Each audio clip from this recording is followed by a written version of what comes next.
Fala pessoal, vamos falar um pouquinho sobre diabetes. Diabetes, né, que é uma doença do sistema endócrino que atinge aí uma parcela muito grande da população brasileira. E ela é mais incidente conforme a idade das pessoas avança, mas nada impede que pessoas mais jovens, e isso é uma tendência dos últimos anos, que elas também manifestem o diabetes. Tá? Porém, a incidência é maior conforme o avanço da idade. Então, o diabetes é caracterizado por um quadro de hiperglicemia, tá? Que é a glicose na corrente sanguínea em níveis superiores aos níveis fisiológicos. Então é um distúrbio metabólico que vai envolver ali os macronutrientes, os carboidratos, proteínas e gorduras. Por quê? A insulina ela é responsável por carregar esses macronutrientes, depois que eles são absorvidos pelo intestino, para dentro das células. Então, na ausência da insulina, ou no caso do organismo desenvolver a resistência à insulina, o metabolismo desses macronutrientes ele vai ficar prejudicado. Então, esse hormônio, né, a insulina, que é importantíssimo para o funcionamento do nosso organismo, ele é produzido lá no pâncreas pelas células beta. E o importante, é importante a gente ressaltar que o diabetes ele tem que ser prevenido. Tá? A prevenção é o mais importante, porque a prevenção vai evitar que no futuro a pessoa tenha as complicações do diabetes, as hospitalizações, amputações e as outras complicações que nós vamos ver no decorrer da aula. Tá? E junto com a hipertensão arterial, o diabetes é responsável pelas principais causas de morte e hospitalizações no Sistema Único de Saúde. Então vamos ver aqui os sintomas clássicos do diabetes. Todo mundo que é da área de saúde tem que saber esses sintomas clássicos para poder identificar um paciente diabético, tá? Que são eles, os 4 P's: a polidipsia, a poliúria, a polifagia e a perda repentina de peso. E o que significa cada um deles?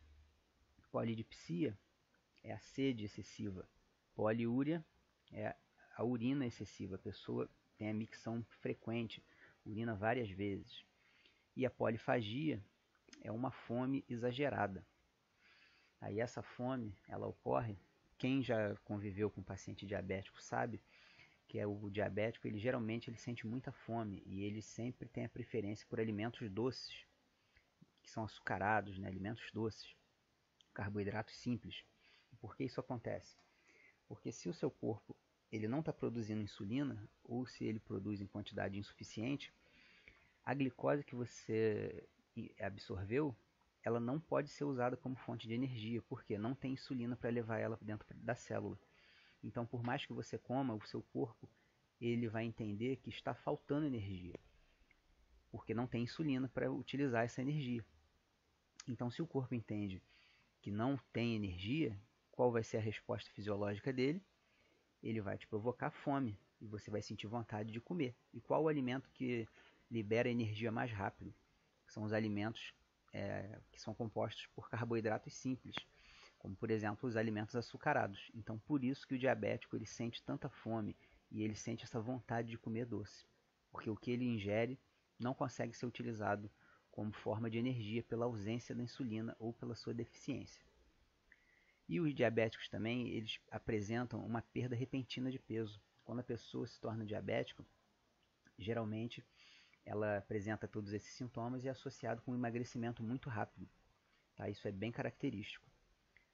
E é considerado diabético o indivíduo com a glicemia de jejum maior ou igual a 126 nanogramas por decilitro.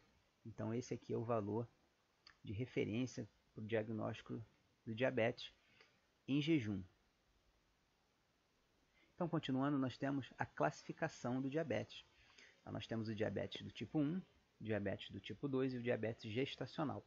E existem algumas diferenças entre eles. No diabetes do tipo 1, ocorre um aparecimento repentino. Ele aparece de uma hora para outra. A pessoa não vem, como no diabetes tipo 2, evoluindo aos pouquinhos ali ao longo de anos por hábitos de vida inadequados e uma série de outros fatores. No diabetes do tipo 1, ela aparece de uma hora para outra. E esse tipo de diabetes vai acontecer principalmente em crianças e adolescentes. Isso acontece devido a uma doença autoimune que vai atacar as células beta do pâncreas e essas células vão ser destruídas. Então, por isso que de uma hora para outra a pessoa para de produzir insulina. Ela tem produção zero, tá? Por essa destruição das células beta pancreáticas. Nesse caso, vai ocorrer hiperglicemia grave, que vai evoluir rapidamente para um quadro chamado de cetoacidose, devido à ausência total de insulina. Esse tipo de paciente, geralmente ele só descobre a diabetes tipo 1 quando ele passa muito mal e tem que correr para uma emergência, e lá é detectado essa hiperglicemia grave. E nesse caso do tipo 1, necessariamente o paciente vai ser insulino dependente, ou seja, ele vai ter que tomar a insulina, aquela insulina que a gente compra na farmácia, que é uma insulina sintética e injetável. Diabetes do tipo 2. Esse tipo de diabetes é aquele diabetes da pessoa já com uma idade mais avançada, que levou uma vida ali desregrada, com hábitos de vida nada saudáveis, tem sobrepeso. Então, esse tipo de diabetes ele tem um início lento, ele vai acontecendo ali ao longo de vários anos, tá? E tem os sintomas mais brandos. Então, esse tipo de diabetes, ao contrário do tipo 1, ele tem um início lento, que também pode ser chamado de insidioso. E ele vai se manifestar, em geral, em adultos, geralmente com uma idade mais avançada, com história de excesso de peso, com histórico familiar também de diabetes.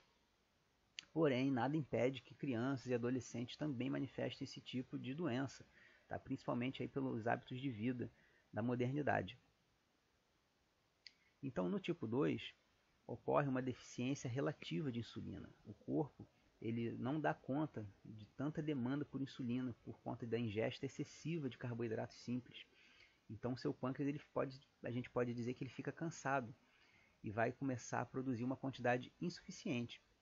Ou então, por uma questão ali desse excesso de glicose no organismo, as suas células elas vão começando a ficar resistentes à insulina. A insulina que você produz não faz mais o mesmo efeito.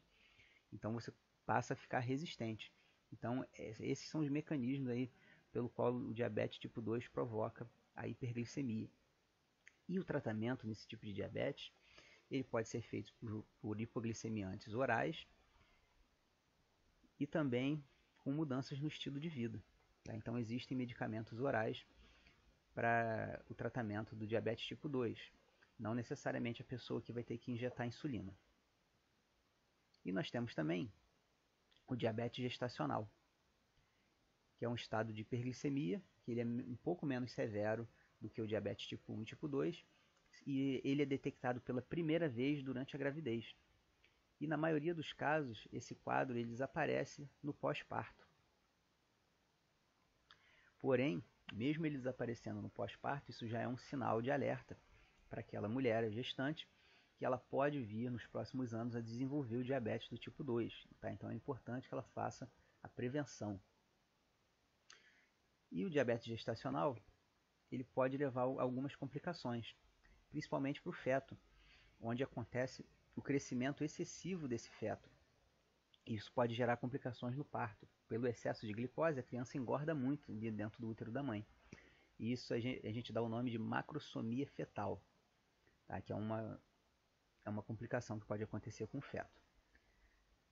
O desenvolvimento de diabetes no futuro, né, para a gestante, e tem estudos também que já indicam aí que a criança que sofre esse problema de macrosomia fetal também vai ter um risco maior para desenvolver diabetes no futuro.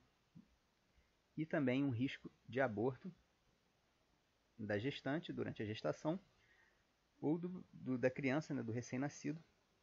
Ela também apresenta um maior risco de morte no pós-parto.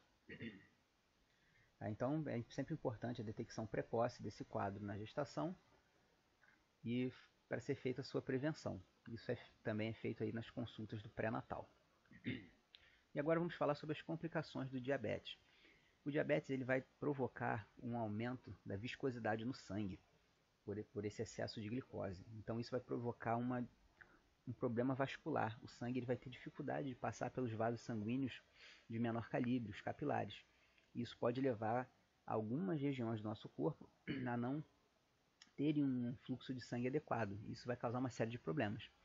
No caso dos rins, a gente vai ter a nefropatia, tá? Que é a principal causa de doença renal crônica. E o diabetes ele leva a nefropatia, porque o sangue não vai conseguir irrigar os néfrons lá, que é a menor unidade do nosso rim.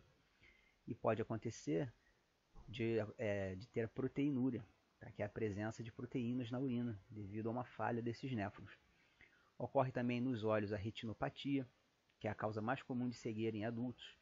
Tá? E muitos idosos diabéticos apresentam essa cegueira por conta do diabetes, porque o sangue não consegue irrigar as estruturas do nosso olho, porque os vasos sanguíneos são muito fininhos e o sangue não consegue passar por ali porque ele está grosso. Neuropatia periférica. Isso aí acontece porque o sangue também ele não consegue irrigar de maneira adequada os nervos, tá? Então a pessoa perde a sensibilidade. Isso aí acontece pela doença microvascular, por conta da hiperglicemia sobre os neurônios e as alterações metabólicas intracelulares que alteram a função dos nervos. Então a pessoa pode perder sensibilidade nos pés e nas mãos. A doença vascular, que eu já falei, né, que leva à retinopatia, a nefropatia e a neuropatia. Então há um comprometimento vascular no diabético. E também pode acontecer infecções de repetição, principalmente em pacientes descompensados. Então eles vão ter uma propensão maior a infecções por fungos e bactérias e uma série de outras infecções, tá? Por conta da hiperglicemia, principalmente aí afetando o seu sistema imune. Diagnóstico. Existem alguns tipos de exames diagnósticos diferentes que podem ser usados no diabetes. O principal é a glicemia em jejum, mas a gente tem também a glicemia casual, que pode ser verificada a qualquer hora do dia, mesmo após a pessoa ter se alimentado. Então, se você já almoçou, por exemplo, e vai verificar a sua glicemia, ela não pode dar mais do que 200. Tá? Se ela der 200 ou mais, associado aos sintomas clássicos, isso já é um indicativo de diabetes. A glicemia em jejum é verificada com 8 a 12 horas de jejum, e ela é considerada normal menor do que 110. Se ela der entre 110 e 126, é considerada alterada, e de 126 para cima já é considerado diabetes. Tá? Esse aqui é o chamado hemoglicoteste, tá? Que é o exame de glicose. E ele pode ser feito fazendo uma pequena perfuração na polpa digital, na pontinha do dedo e também no lóbulo da orelha. Teste de tolerância à glicose com sobrecarga de 75 gramas em 2 horas, o chamado TTG. Nesse exame, o paciente ingere 75 gramas de glicose em jejum e ele vai verificar a glicemia 2 horas depois. Então, a glicemia normal tem que dar 140 para ser considerada normal após a ingestão das 75 gramas de glicose. Ela é considerada alterada entre 140 e 200 e é considerado diabético quando ela tem um valor maior ou igual a 200. E o último exame é a hemoglobina glicada. Esse aqui é um exame mais elaborado, mais complexo. Ele é feito com a coleta de sangue e essa amostra é enviada para o laboratório. E aqui vai ser avaliado a hemoglobina, que é uma célula do nosso sangue que ela se liga à glicose. Então esse exame e a hemoglobina, ela tem uma vida média aí de 2 a 3 meses. Então por isso, avaliando a hemoglobina, é possível se chegar a um valor médio da glicemia ocorrido nos últimos 2 a 3 meses. É um exame muito legal de se fazer, porque a sua glicemia em jejum pode dar um valor ali considerado normal, mas a sua hemoglobina glicada, essa média dos últimos 2 a 3 meses, ela pode estar alterada. Isso aí indica um risco maior para o desenvolvimento do diabetes. Então os valores aqui são diferentes, eles são dados em porcentagem. O valor normal é menor que 5,7%. O valor alterado é entre 5,7% e 6,4%. E a partir de 6,5% o paciente já é considerado diabético. E aqui uma tabelinha, né, atualizada com todos esses valores para os diferentes tipos de exames. E aqui no finalzinho, o vídeo já está quase com 15 minutos, né, para a gente não se estender muito, tem alguns cuidados com o pé diabético. Tá? Os diabéticos eles podem desenvolver feridas nos pés e essas feridas são de difícil cicatrização. Então aqui tem uma série de orientações para prevenção desse tipo de problema, tá? Que é uma grande causa aí de amputações em pacientes diabéticos. Então façam a leitura aqui dessas recomendações, que também é muito importante. Então a aula de hoje vai ficando por aqui. Espero que vocês tenham entendido. Qualquer dúvida é só deixar para mim lá no chat que eu respondo. Um abraço, pessoal.